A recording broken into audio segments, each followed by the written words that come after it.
Alright, so we're back for our second Transformers review as we dive deeper into this rabbit hole. And we got the figure that made me want to do all of this because I'm a sucker or an idiot. We've got Power of the Primes GRIMLOCK. So this is brand new. These have just started hitting really recently. I've never actually seen it in store. I got this off Amazon. So this guy is a, what is he? Voyager class. So that really means nothing to me. It means he's bigger, basically. Voyager class, he's 25 bucks. Comes in a nice big window box. I do dig the packaging on these guys. I think they've got a nice consistent look across the varying sizes of figures because we've got some cool artwork on the side. We've got GRIMLOCK in his Dinobot mode down there. We've got obviously the figure right there. And then the back shows just the various features of the toy, along with some of these things, whatever they are, something to do with the Power of the Primes gimmick this time around. So yeah, I don't really know what all that means specifically. I don't really care yet. So we are going to pull this guy out and see if I wasted my money or not. Alright guys, so here is the leader of the Dinobots out of the package, and first impressions, I kind of like him. That may be a bad thing. Again, you know, for me, this is a casual thing, so if you're looking for a really in-depth, really knowledgeable Transformers review, I would suggest looking elsewhere. Maybe check out the guys over at Nerd Out or something like that. I'll link their channel below. They do a lot of Transformers stuff.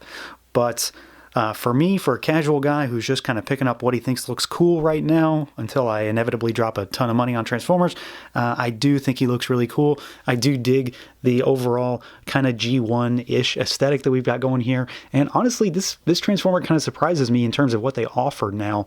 He's pretty stable in his robot mode, and he has a decent amount of articulation. I dig the sculpt, I dig the look. There is a little bit of paint, but then of course it's a Transformer, so that's not always what you get. You get stickers and things like that, and they're not my favorite aspect of Transformers. I'd rather be able to apply them myself, but they come pre-applied. There's not tons, but it's just the way they are. So let's do articulation real quick. The head can look up and down just a little, very little, and it can rotate. The arms can go all the way out.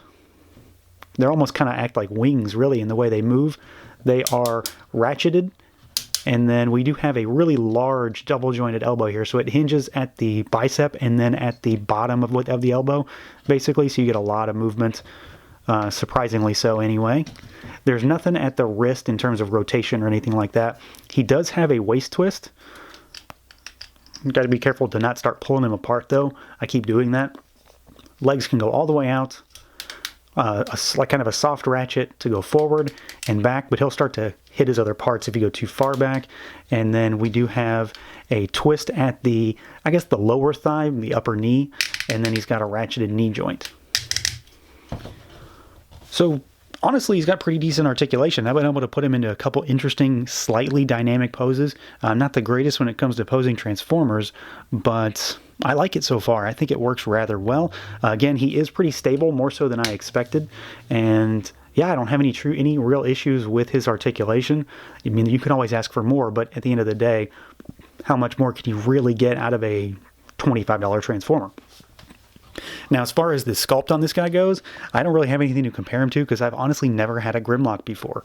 I never had a G1 GRIMLOCK. I had all the other Dinobots, but I never had one back in the 80s when I was a kid.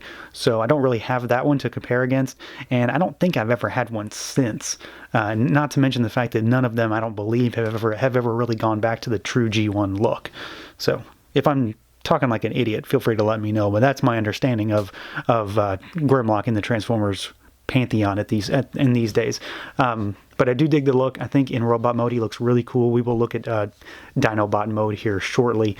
But he does have a lot of varying types of plastic. We've got the blacks. We've got this kind of clear with gold underlay, which I think looks really cool. Very happy with that. You can see his little T-Rex arms back here. And then this is obviously the head. We've got some different kind of silver down here. We've got stickers on the back, which will be his torso when he's in Dino mode. We've got stickers down here on the legs. We've obviously got reds. And I think overall he just looks really cool. You know, I know you can get a lot more expensive and a lot crazier with Transformers, but for 25 bucks, you know, for me personally, I'm pretty happy with him, and I think he looks cool. Just comparison's sake, you know, because I do have a couple other handy, here is how big he is. So he is about 6.5-ish, maybe 7 inches tall, probably closer to 6.5. This is Twinferno. He's about 5.5-ish or so. So yeah, he's between 6 and 7 inches tall total, which I think is pretty good as far as value goes. And then these are kind of some extra add-ons for GRIMLOCK. They are little accessory pieces that kind of attach to him, and this is where the actual gimmick aspect of things come into play. These are considered the prime armor, and I guess this makes him prime GRIMLOCK. So he's got this little doodad thing here. That's the only way I can describe it. It looks like a it looks like one of the heads from the Titan's Returns, a Titan Master. It's the same style, and I think you could probably fit a head in there if you really wanted to. But this is the Dinobot Enigma, is what it's what the package says. Again, I don't know the lore behind any of this right now, so you know, bear with me in that regard. But he's got these two kind of armor pieces that give him claws, and they will attach to the Dinobot mode as well. They're just on here just to show what you get in the package. I'm probably not going to use them. They might go, you know, in a bin somewhere, because I think he looks pretty cool without them, and they just peg on, although it's actually a really tight fit once you get them on. But he just, you know, that's what his hand looks like without one. So it's not a bad look, but it's also it's the gimmick this time around. So, you know, you have to use it or you don't have to use it. It really comes down to your personal preference. So let's take a look at him in Dinobot mode. All right, so here he is in Dinobot mode. This is an 8-step transformation. It's actually really, really simple. Not a whole lot going on to actually make him transform. And I think he looks pretty good. He definitely has a kind of G1-y vibe going on. He looks somewhat like the cartoon, but obviously much more detailed in terms of greebling all over the body and things like that. I think he looks pretty good. The only real downside that I think they have with this particular figure is this tail is humongous. Like, it looks way too big to me. I think that's just way too thick in the tail region. It's not off-putting to me, but it's also kind of goofy at the same time.